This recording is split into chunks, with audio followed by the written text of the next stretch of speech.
J'arrive à la table avec Eric, c'est un abonné que j'ai déjà vu plusieurs fois au win. On perd pas un instant, on s'installe à la table, prêt à tout défoncer. Très rapidement, j'ai une paire de dames au bouton. Le joueur en début de parole relance à 10 $, le joueur en milieu de position call, le cut-off call, je décide de relancer à 50 $, le joueur qui est UTG call, et on se retrouve en heads up sur un flop valet 17 monocolore, et j'ai la dame de pique, donc c'est vraiment plutôt cool. Il décide de reprendre l'initiative et mise 90 $, à savoir qu'il lui reste 200 $ derrière. C'est typiquement quelque chose qu'il pourrait faire avec des mains comme As-Valet, Roi-Valet, Dame-Valet, aussi avec des paires plus tirage. Tout ça pour dire que je suis très souvent devant. Dans tous les cas, au vu de comment il a investi dans le coup, il va assez peu fold, et je décide de faire tapis pour les 200 $ qui lui restent. Il réfléchit un moment, et puis il finit par call. Turn tombe un 3 de pique, on touche une couleur, c'est vraiment bien. River tombe l'as, je retourne ma paire de dames, et il jette ses cartes. Allez, on gagne un gros pot, c'est une session qui commence bien, et maintenant c'est au tour d'Eric de tout raser. Je vais vous raconter un pot énorme qu'il a joué. Alors c'est possible que je sois pas exact sur les tailles de mise, étant donné que c'est pas moi qui ai joué le coup, je m'en rappelle plus exactement. Il a une paire de 9 en début de parole, il relance à 15 $, le joueur en milieu de position le relance à 50 $, la small blind call les 50 $, Eric décide de call avec sa paire de 9, et il tombe sur un flop valet 19 avec un tirage couleur. Là, il y a la joueuse en small blind qui décide de reprendre l'initiative et de miser 110 $. Eric, il a 220 $ devant lui. Il décide de partir à tapis et tout mettre au milieu. Le joueur UTG call, la small blind call, et donc il est pas mal, mais bon, c'est un board qui est très dangereux et très évolutif. Allez, tout le monde part à tapis, le pot est énorme, on croise les doigts pour Eric. Turn tombe un 3, et river tombe une dame. C'est la merde. Allez, tout le monde retourne ses cartes, on prie pour que personne n'ait touché quinte. La small blind retourne valet 10. Déjà, on comprend pas pourquoi elle a payé pré-flop, c'est assez chaud. UTG retourne sa paire de 9. Et le joueur en milieu de position retourne As-Dame. Eric arrive à passer entre les balles et gagner le pot. Gros GG à lui. A savoir que Eric, c'est plutôt un joueur récréatif qui joue pour s'amuser. Et malgré tout, le fait de regarder les vlogs, ça l'aide beaucoup à progresser, et c'est un message que j'ai beaucoup reçu, que ce soit en commentaire ou sur Insta, des joueurs qui jouent pas forcément sérieusement ou pas forcément pour gagner de l'argent, quoi. Et ça fait vraiment très plaisir de se dire que ces vidéos complètement gratuites vous permettent de progresser, de gagner de l'argent, et c'est pour ça qu'on continue vraiment à produire un maximum de contenu technique, parce que ça fait juste trop plaisir. D'ailleurs, si vous kiffez le contenu les gars, lâchez un petit like, un abonnement, et on enchaîne avec le prochain spot. J'ai As-Roi au bouton, il y a le joueur au cut-off qui relance à 12 $, je décide de relancer à 55 $, et là, il décide de me revenir dessus et relance à 150 $. En vrai, je suis assez serein quand il me relance 150, parce que les mains genre As-Roi, au vu qu'il y a que 400 $ de profondeur, il va souvent les relancer vraiment peu cher, genre 120, 130. Et quand il relance 150, ça représente plutôt une paire de dames, une paire de valets, des mains comme As-Roi et de temps en temps des bluffs. Au vu de sa range, je décide de faire tapis pour les 250 $ qui lui restent. Il hésite un long moment et puis il finit par call et tombe directement un flop Roi-Valet 8. On est très serein, les turn river sont bonnes, je retourne ma main et de son côté, il décide de jeter ses cartes. Et ensuite, la session se passe plutôt bien, la table est assez passive, donc j'arrive à prendre des petits pots en bluff par-ci par-là. Par exemple ici j'ai une paire de 6 au cut-off, il y a le joueur en milieu de position qui call, je relance à 20 $, il décide de call, on se retrouve en heads up sur un flop Roi 10-4, je décide de miser 15 $ au flop, il call, turn tombe un valet qui est la pire parce que maintenant il y a des mains comme Dame Valet, Valet 9 qui rentrent, je décide de checker, river ça tombe un 3 qui rentre la couleur, et il check très vite river, et souvent quand les joueurs check très très rapidement, ça représente vraiment de la showdown value, c'est-à-dire des mains qui veulent aller à l'abattage. Typiquement, quand il va avoir une main forte en value, il va réfléchir, il va se dire est-ce que je mise en value, est-ce que je trappe. Quand il va avoir un bluff, il va se dire est-ce que je bluffe ou est-ce que j'abandonne. Mais quand ça check comme ça très rapidement, c'est très souvent un 10, un valet, enfin voilà une main très faible. Et donc je décide de transformer ma main en bluff parce que je pense avoir très souvent perdu et je mise 90 $. On pourrait se demander pourquoi je passe pas la barre des 100, parce qu'on pourrait réfléchir en termes de sizing psychologique et de prix psychologique où on va vouloir dépasser la barre des 3 chiffres. Mais en fait ce qui se passe c'est plutôt l'inverse. C'est que si je décide de miser 110 $, eh bien j'ai des jetons de 100 et donc techniquement je peux miser avec des jetons de 100 et mettre un jeton de 100 et deux jetons de 5. Par contre quand je mise 90 $, je suis obligé d'utiliser des jetons rouges.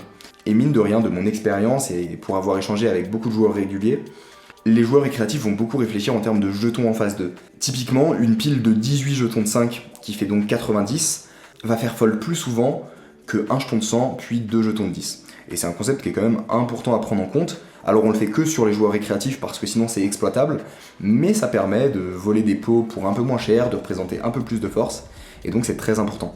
Et il décide de fold, ce qui fait plutôt plaisir. Là-dessus on est en positif d'un peu moins de 1000$ sur la session, c'est vraiment nickel, et avec Eric on décide d'aller faire un petit break. Bon, je suis avec Eric, on est en train de casser les tables. Voilà, bon lui il est au-dessus de moi. Je crois on est bénéf, Moi j'ai je pas suis bénéf beaucoup de bénéf, 1 quart. mais Bah, 500. t'as monté un bon stack quand 500, même. ouais, 500. Le spot avec 9-9 il était... Il était pas caviar. mal celui-là, il était risqué mais il était pas mal. Donc voilà, franchement là il est 1 heure, 1h30. 1h du mat, 1h30, donc moi je reste jusqu'à 6h, déjà à plus 1K, donc ouais il y a le temps de faire des belles choses. Voilà, je vous tiens au jus et je vous mets quelques petits spots en story. Allez, on revient à la table et on est seulement 5 joueurs. Et à la table, il y a un spot très intéressant, un joueur qui est très serré. Et donc je vais en profiter pour lui mettre énormément de pression. Arrive une première main très intéressante, très révélatrice. Il est au cut-off et il décide de relancer à 16$. C'est un joueur qui est relativement large pré-flop. Il va beaucoup open et call, beaucoup limp et call. Mais par contre, post-flop, c'est une véritable serrure. Il va être très scared money, il va pas vouloir mettre d'argent au milieu, il va beaucoup fold et il va très peu value. Donc là, typiquement, avec 10 et 9 dépareillés en small blind, normalement j'ai un fold automatique, mais je vais avoir un énorme edge post-flop parce que je vais pouvoir le faire fold très facilement. Je décide de relancer à 60$, il décide de call et on se retrouve en heads up sur un flop à 7-2. Ici, je décide de miser 50$. Le plan, c'est de miser en 2 streets, de miser flop, et ensuite de mettre un gros parpaing turn pour lui faire fold un maximum de mains. J'ai mis 50$, il call, turn tombe un 3, et là je décide de miser en bluff un bon parpaing pour faire fold des as. Typiquement je pense que s'il a as-10, as-valet, as-dame, il va très souvent fold. Des mains comme roi-roi, dame-valet, 10-10, des mains comme 7 et 8 suités, 6 et 7 suités. Et donc je décide de miser 190$ en bluff. Encore une fois, je préfère utiliser le sizing 190 parce que ça représente beaucoup plus de jetons. Il hésite un très long moment, il me regarde, il check ses cartes, il hésite encore. Ça représente vraiment de la faiblesse. Enfin, en tout cas, une main qui lui semble faible. Je sais que c'est pas un joueur qui fait de l'acting, c'est un joueur vraiment récréatif. Et là, c'est qu'il est vraiment pas bien. Ce qui est intéressant ici, c'est qu'on a énormément de profondeur. Et je sais que quand je mise aussi cher, je vais lui faire vraiment peur. Et je lui envoie un peu le signal, mec, on va tout mettre au milieu, alors j'espère que t'es chargé. Il continue d'hésiter, et puis il finit par call malheureusement. River tombe un 6. Et pour moi ici, quand un joueur récréatif va hésiter un long moment, puis va finir par call, en fait il va prendre sa décision à la turn. Il a conscience que j'ai conscience qu'il a une main qui est assez faible, qu'il a beaucoup hésité. Mais le mec, quand j'ai misé cher à la turn, il avait conscience que j'allais potentiellement mettre beaucoup river. Et donc j'hésite vraiment de bluffer en 3 streets, je préfère vraiment prendre les bluffs en 2 streets. Je décide de check, et instantanément il décide de check back, et le mec retourne As-Roi. Donc c'est quand même très intéressant parce qu'avec As-Roi, il a hésité un très long moment avant de call, il était vraiment en PLS à la turn.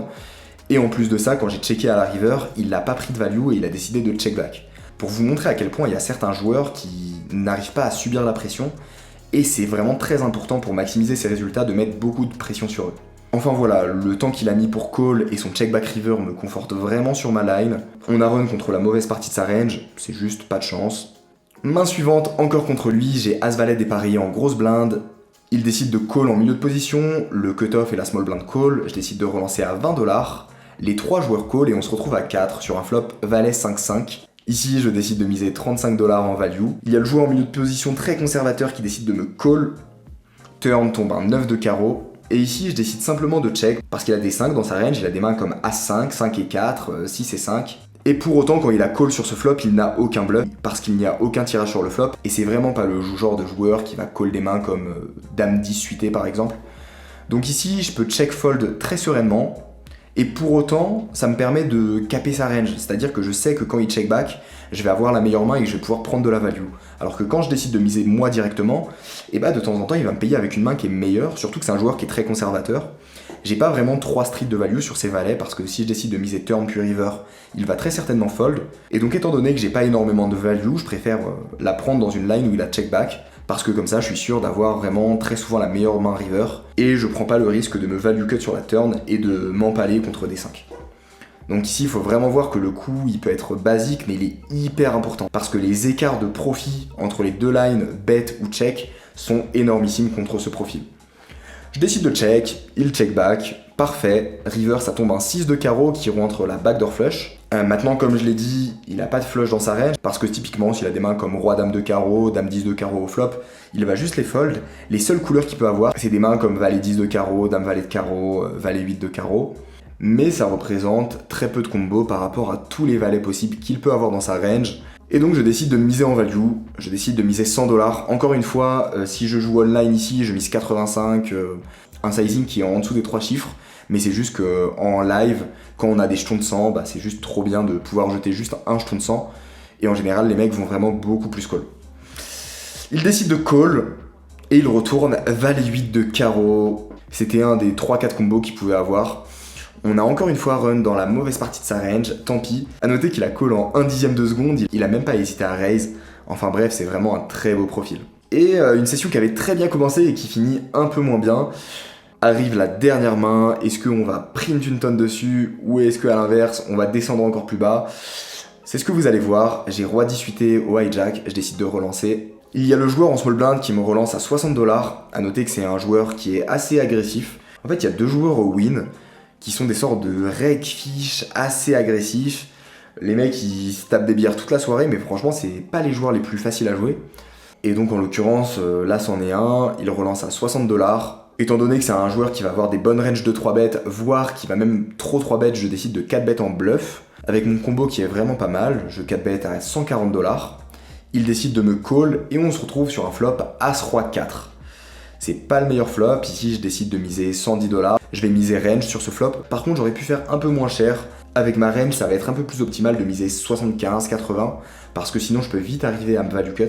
Il décide de call, turn ça tombe un valet, il check. Et ici, j'ai un combo qui est quand même assez intéressant à transformer en bluff, mais il y a un facteur qui va faire que je vais pas bluff, c'est que son meilleur pote au gars, c'est le gars qui m'avait catch 4ème paire dans un autre vlog, d'ailleurs je vous invite à aller voir la vidéo, et donc il sait que je suis très agressif, et ici pour moi il va être capable de me faire des gros calls. En plus c'est des joueurs qui jouent vraiment pour le fun, ils ont pas trop de pression financière, et donc ici je décide juste de check, river ça tombe un 4, il décide de check, ce qui est plutôt cool, parce qu'il y a pas mal de combos comme Dame-Valet, Valet 18 que je bats. Je décide de check, et il retourne As-Roi malheureusement.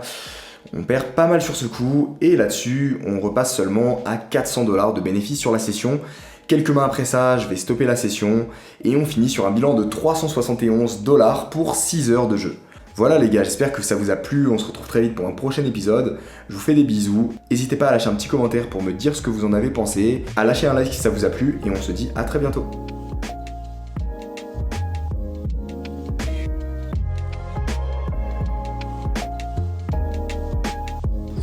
Bon, c'est une fin de session, la table était cool, on était 5 reg sur une table de 1-3.